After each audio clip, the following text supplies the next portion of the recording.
We often meet with doctors, with students, and we get the question, where am I supposed to be? Or how do I compare against my peers? Well, in today's episode, we're going to navigate a generalized overview or a step-by-step blueprint as to what is some of the stuff that you need to focus on when you transition through the different phases of being a medical doctor. Right up next.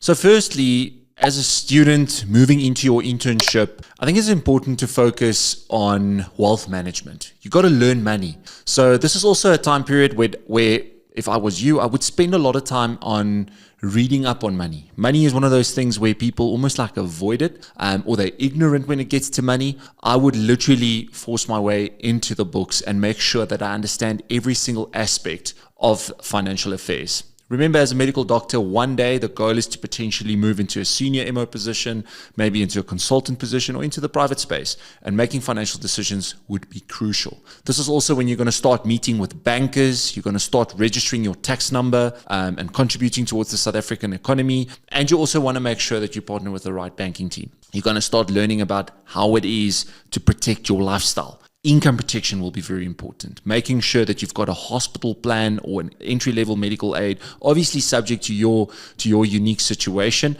but having an exit plan and making sure that you can still cover yourself for the next 30, 40 years ahead of you, if heaven forbid something should happen to you. So wealth management, building that foundation, creating a bit of an emergency fund, making sure you're tax efficient, making sure that you're registered for tax, partnering with the right bank, and then importantly also protecting your lifestyle. Then moving from internship into ComServe, this is typically when you start building family. So we've seen a lot of our clients buying their first property. So legacy planning is something that starts to get to play. So meet up with your financial advisor, with a financial planner, make sure that we do proper estate planning, that life cover is in place, generate generational wealth moving forward. You also start looking at stuff that social responsibility might come to play. This is where people start looking at you as a financial source or as a financial breadwinner. So potentially a niece, extended family, where you help out at school, maybe help with your parents. There's a massive, what we call sandwich generation, where people are, they've got the opportunity to help, their parents, extended family, but they also have financial dependence of their own, and they're basically squeezed in the middle. And how do you navigate through that? Again, very important to start looking at the complexities around social responsibility. How do you make the right decisions? How do you make the right calls?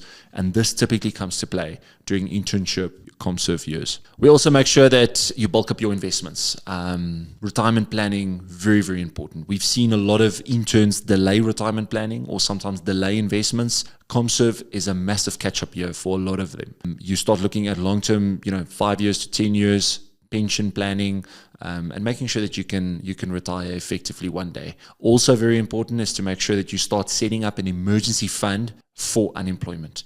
Remember, getting a post is not a guarantee. So it's important to put 3 to 6 months of your monthly expenses in a savings account. This can be something that is accessible through the bank. It can be an open investment, a unit trust, as long as you can just access that money fairly quickly and build up a backup plan. So from ComServe to a medical officer position, this is where you got to start thinking strategically. What if, for example, I don't get a placement in government? Do I really want to specialize? Ask yourself some deep questions and start really just being conscious of who you are.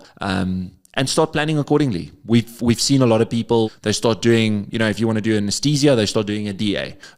Or if they want to go into trauma, they will get an ED position, they will do life support. So a couple of things that you can start doing to make sure that you position yourself for something in the private space, whether that is partially like as a locum type of position or maybe as a full-time position. We've had a lot of ComServe doctors that unfortunately didn't get a position as an MO, which was forced into the private sector and actually doing really, really well in that space and not looking to go back and not even looking to specialize any further.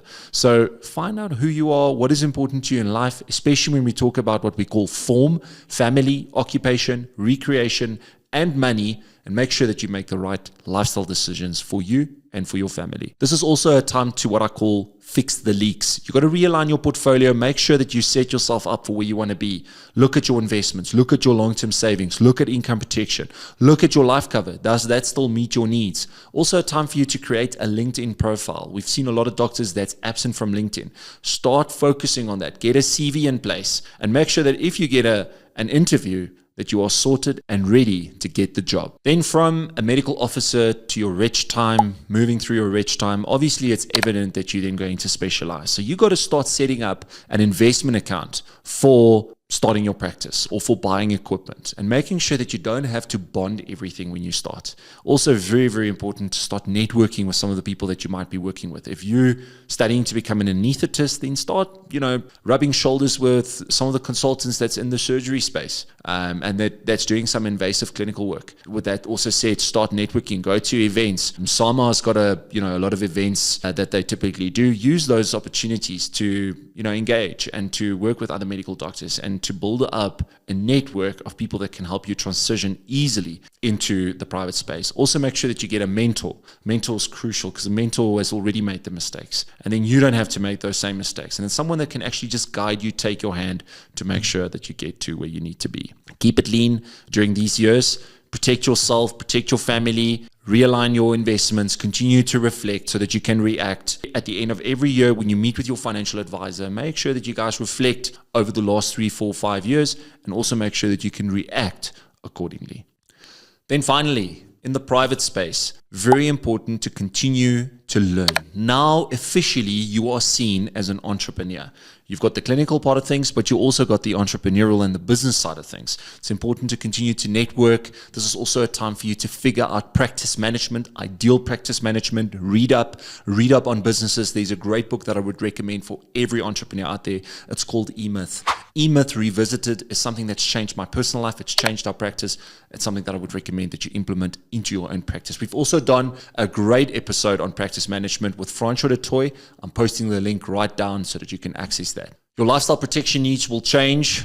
You'll have business expenses. It's important that your income protection cover those business expenses. And also, there will be people that will become more and more responsible on you financially. So legacy planning, making sure that you've got a will, making sure that generational wealth planning is in place is something that's paramount. Medical malpractice, very important. Make sure that you partner with someone that's got a legal presence in South Africa, that's partnered with the right legal team that can support you if there is, heaven forbid, a case against you, that you've got people in your corner, that you've got the right people beside you. Also make sure that you're covered correctly. We've seen a lot of people, when they complete their proposal forms or complete the forms to start getting their medical malpractice in place, that they just do it by the way. Make sure that underwriting happens specifically to the type of profession that you're in, that your hours are captured correctly. What sort of record keeping are you doing?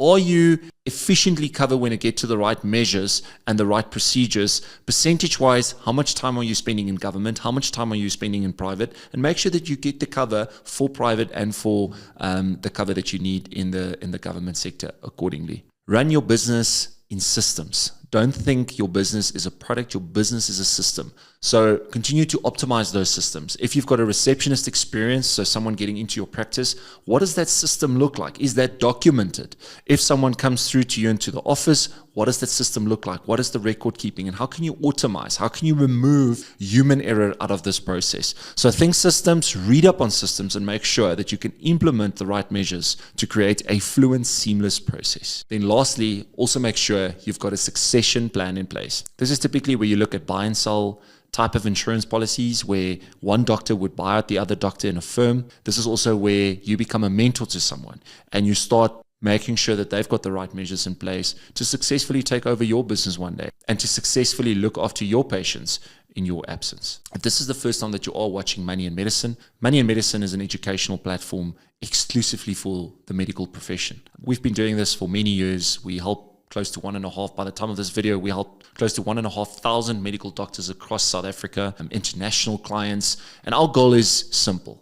It's to educate, empower, and edify the medical doctor to make better financial decisions. For too long, there's been a target on medical doctors' back where people exploit the fact that they don't know anything about finances, and that is taken for granted. We want to change the stigma, and we want to make sure that you can make informed decisions, not only for yourself, but also for your family. Follow us on YouTube, follow us on social media. You're more than welcome to reach out on www.moneyandmedicine.co.za. And until next time, continue to plan the plan.